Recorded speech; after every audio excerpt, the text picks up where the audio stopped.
in conversation with Shri Anil Sarupji, the Honorable Secretary School Education, Ministry of HRD, Government of India. Hearty welcome to you, sir, to Chandigarh, to ITFT Finishing School over here.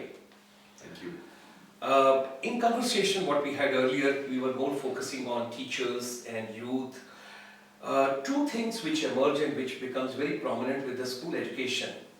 In 11th and 12th class, you have got vocationals. Like children can take hospitality, they can take retail, they can take tourism, they can take other subjects.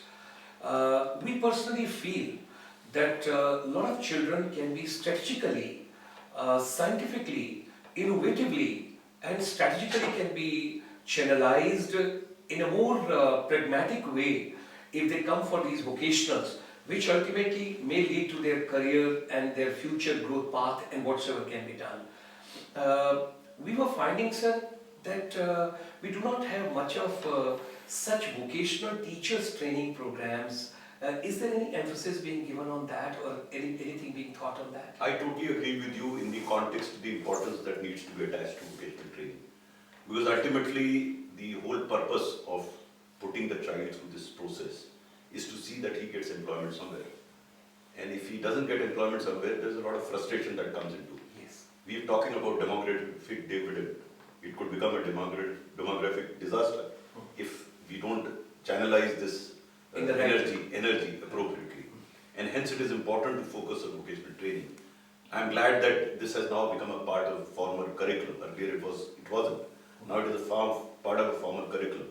And I'm hopeful that this will take off because the equivalence, etc. has been given to the curriculum and the lessons that are imparted in these classes 11 and 12. The problem, what I see is that traditionally in this country, what is done with hand is not treated at par with what is done with mind. Okay. That's the traditional problem that we have. Okay. We have psychologically somehow come to believe that vocational training is not actually at par with intellectual training. It's not treated as intellectual. We have to break that barrier.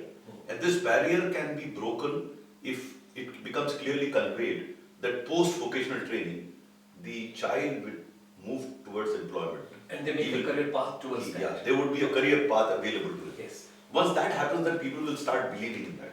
It's happening, but ever so gradually.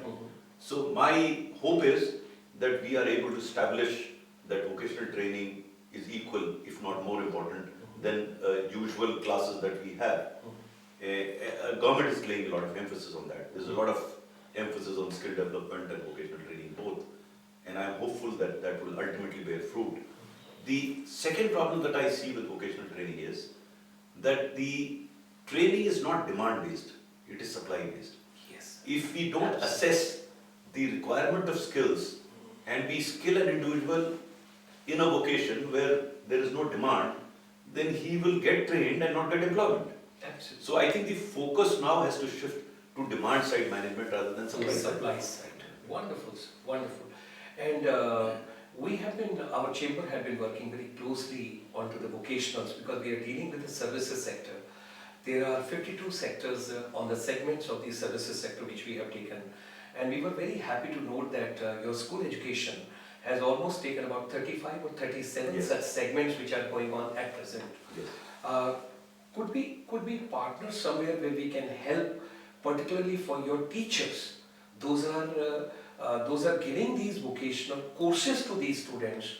If we could help in that process somewhere. Certainly, we have associated some organization to help us in imparting training to these teachers. Okay. And the more the merrier actually. And an organization like yours can be of very immense help. More importantly, as I mentioned earlier, the focus would then be on what is required in this economy rather than what we supply. And an institution like yours would be able to guide us into determining what is the actual requirement. From our side, we basically are focusing on training, but training for what? For a particular vocation for which there is a demand. Yes. And any industrial organization or a service organization which is into it would be in a better position to guide us to which of the vocations are in demand in the economy. Thank you, sir. Secondly, let's come to the counseling part, because you have got wonderful programs in the school education. You have got various teachers empowerments program. you've got NCRT, you've got NCET, you have got some other capsule programs which goes on from time to time for these teachers, so that when they are in service they can upskill themselves. Is there any special program or is there any special package that every school should have a counselor who is skilled, equipped and enhanced with the time as the market grows and as the demand grows? You know, it may not be viable for creating a post of counselor in every school. Okay. But what can really be done is, we can pick up a teacher or two from each school and train them to become counselors. Give them an additional training to become counselors. To me and to us, counseling is extremely, extremely important. I mean, the child or the teacher who gets counseled, at least he knows the appropriate direction where he should move. He's then given what is to his liking, and counseling helps him to discover what is the best way that he can evolve as an individual. And again, as I said, to our understanding, counseling is extremely, extremely important. Only thing is, instead of having a teacher in every school as a counselor, we can certainly train teachers to become counselors. Some headway has been made in this regard, but I think a lot needs to be done in this. You were giving a wonderful package or a program that for the national integration, particularly your school department is doing a lot, that there is a batch or there is a group being brought from Jammu and Kashmir, they have come to the Independence Day witnessing, and similar way you will be sending some people from the mainland, they will be going up to Jammu and Kashmir and all that. Would you like to build some more packages and programs of this kind for other parts as well? We've started with Jammu and Kashmir only a couple of months ago. Okay. And to us, we are using education as a tool for mainstreaming children in Kashmir. And there has been problem there for a while. And it is our considered view that education can be used as a tool. And as a part of that entire package, we are looking at around 10,000 children to be exchanged between Jammu and Kashmir and the rest of the country.